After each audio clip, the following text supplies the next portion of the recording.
Washington Spirit versus Chicago, because for the Spirit, it's like the tail end of this sort of very exhaustive match heavy schedule. And then you've got Chicago Red Stars, who are really in the beginning stages of their next one. I think they've got a similar vibe coming up where it's several games over the next like 12 days or so.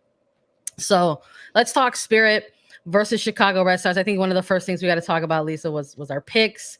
I think you had Spirit in this one. Yeah. And then for the sake of the one match, I was like, I can't choose a draw. We only are previewing one game. And I said, for the sake of Perry, I'm going to go with Chicago, but I really wanted to choose a draw. And you know what? I should have went with my gut, but we're both losers in this one. We get to talk about it. We were both incorrect. A 1-1 draw for these two teams. Let's start at the very beginning, because I would love to maybe talk about and highlight some individual players and performances here. Heck yeah. When we saw these starting lineups drop here, Spirit put out their 11. Chicago Red Stars put out their 11. What were some of your first impressions on seeing some of the names on these starting lineups? For Chicago, we knew that Mallory Pugh wasn't going to get the start, which I wasn't at all surprised with. She's still coming back from her concussion and getting back into gameplay, but I was maybe expecting to see her start and then come off in like the 60th minute or so.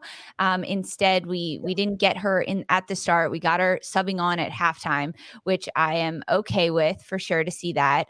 But I liked when we look at Washington and this starting lineup, there was no Kelly O'Hara, which we knew she was probably going to still be out for this one, but also not having certain player rotations in there as consistently as they were, with different subs that were ultimately able to come in at halftime, Andy Sullivan being a huge player in that sense. But when we looked at like the lineup, I like seeing Sanchez in the back, but in the midfield, but Aubrey Harding playing that striker up top. I was a little surprised to see that with Hatch on the wing and seeing those different rotations. But I mean, a number of rookies getting their first starts on both sides, but mostly Chicago. So I liked this, and I liked that we were getting a good mix of players that have a lot of experience and a lot of minutes under them, and also players that were getting their first NWSL starts and maybe had only played 70 minutes up until this point. Yeah, I'm with you. I kind of had a similar reaction to that. I was like, okay. I was like, we've got some rotation in the mix for, to a certain extent for both of these teams. And I think on the Chicago side of things, I think maybe a little bit heavier for them, just considering the timing of everything. So we got the Spirit, like I said, on the tail end of their heavy match loaded, now Chicago starting off on theirs. So some choices were made, certainly by the coaching staff, to sort of iron out what the logistics were going to look like for the personnel on the pitch. But the Chicago Red Stars, I think at this point, it's not too much of a surprise or old or brand new news or brand new information for people out there, where it's saying, hey, this is a team that, it's got some veterans and some experienced players on their team. There are a slew of new faces for this Chicago Red Stars team.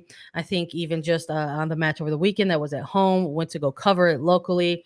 Just even looking at the starting lineups then, and then the bench, it's like the bench for Chicago Red Stars has 5 to 6 new first-year players on the bench. Like, that's who you have coming off of your bench. And then it's like you fast forward to this midweek match, and a ton of them are getting starts. So it was first regular season starts for Jill Aguilera, for Sammy Fisher, and then you've got Sarah Griffith still getting tabbed with a start in this one to continue her development. So it was interesting. I was like, okay, I said, so maybe we're something to keep an eye on here in this match. And then as kickoff commences, Red Stars, these first year players on the front foot, saw a high press, saw them being a little bit aggressive in the attack.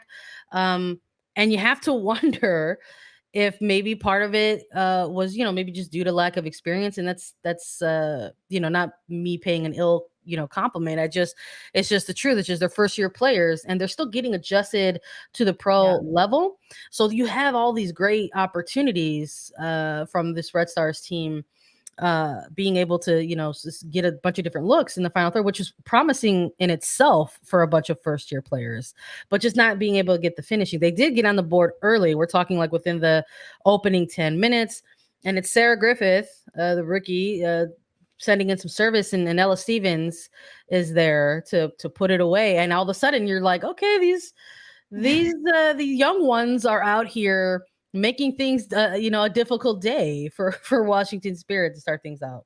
Exactly. I mean, that was really fun to see. And also having Sarah Lubert on the bench. She ultimately did sub into this game. She got about 25 minutes or so for Chris Petroselli and the Chicago Red Stars, but good to see her back in a jersey on a bench and also on the pitch getting minutes. But yeah, this quick start for Chicago. I mean, at the first 10 minutes of this game, Washington looked heavy legged. They looked a little tired. They were trying to get the ball underneath of them. And Chicago was controlling a lot of the possession, especially in this first 10 minutes, and getting the ball wide, sending crosses in. And this combination play between Griffith and then Ella Stevens in the center was really well done. I mean, yes, the attack of it was so great, and the cross in had great texture on it, curling towards the back post. It was a great run by Stevens. She just notches her head on it and flicks it on towards the back post. But defensively, hello, Washington, where the heck was your defense? Emily Bonnet standing right there.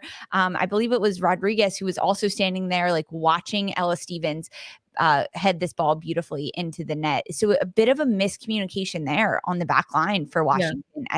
The ball was at wide, and then it went central, and then it half cleared by Washington, and then Chicago able to pick it up again. And Washington back line just didn't mark up. They didn't check their shoulder and make sure they were standing near a player.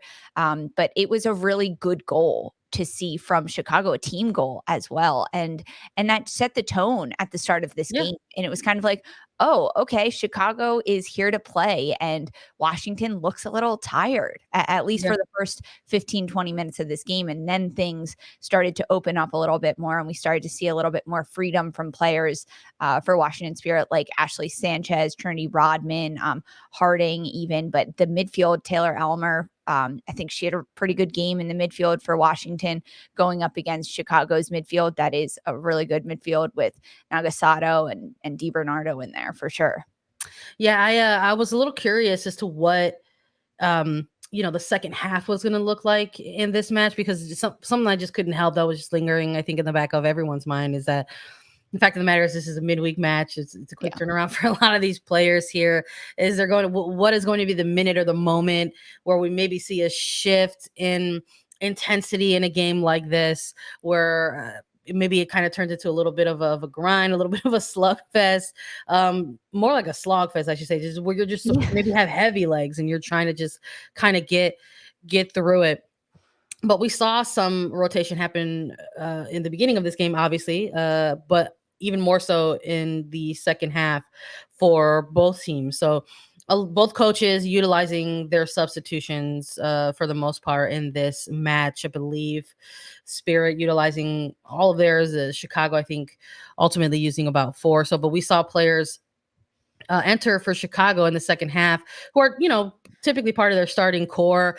We saw a player come in like Colaprico, Pugh coming in for the Red Stars, Ava Cook getting a chance to go out there. So obviously, like, some planned things here to bring off a DiBernardo, a Stevens, a Fisher, try to maybe at this point you have a very narrow lead. So maybe at this point, some of the mindset is, yes, it's planned, but then possibly, hey, maybe we can actually get out there in this second half with this particular group of players and try to actually win this thing and get all 3 points. Because when you're thinking about shifting into Colaprico, who's another defensive mid, kind of maybe shut things down there, or Mal Pugh or Ava Cook, who's also been doing well in her first year, maybe you're getting a run at those back lines and trying to secure a win. But we just we didn't see that for the Red Stars, which is, I'm laughing because in post game, head coach Chris Petroselli basically did the same thing and basically said that there was a game plan in place to maybe even utilize all the remaining subs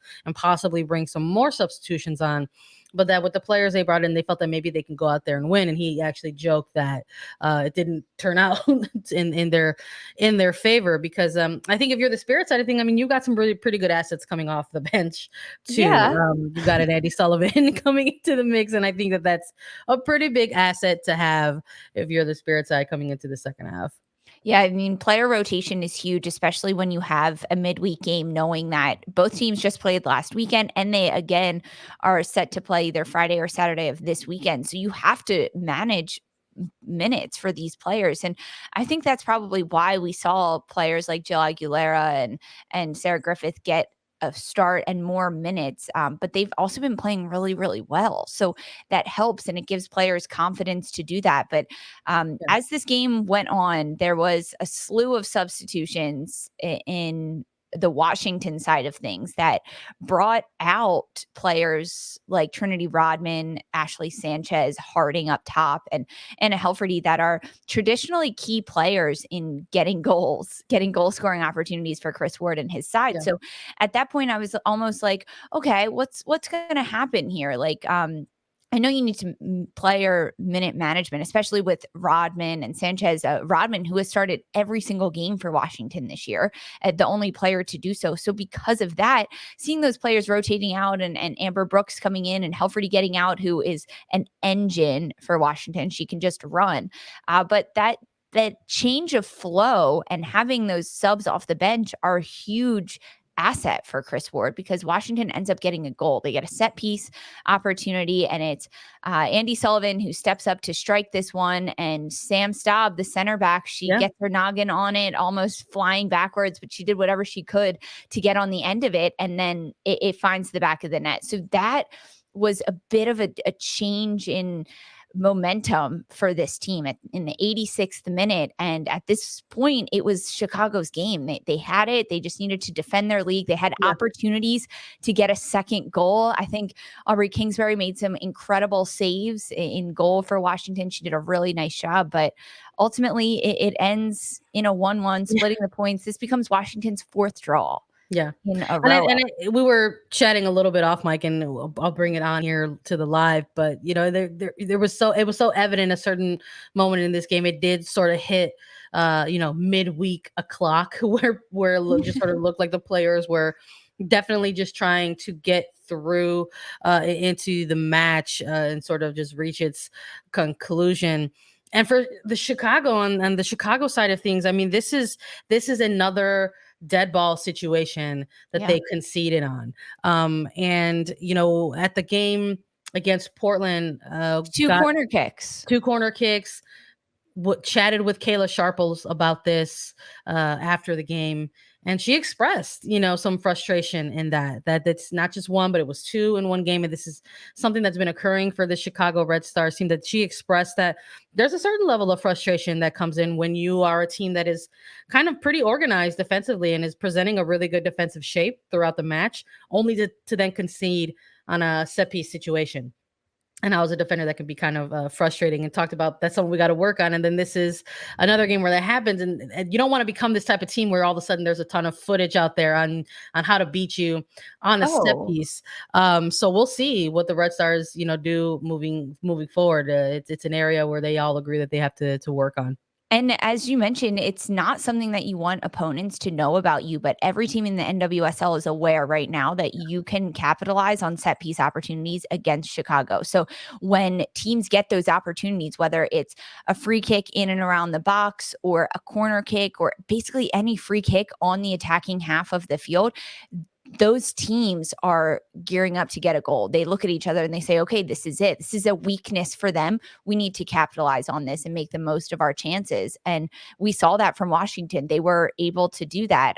They had another one towards the very end of the game that was just off the mark. It wasn't even put into play by Andy Sullivan there. But those are the moments that it can hurt a team. And for Chicago, they need to turn that around very quickly before Saturday, because that can hurt them if it's just one lapse in moment. When you're controlling so much of the game, you have so much possession, you have so much momentum. A set piece can change everything for a team, especially if you concede on it.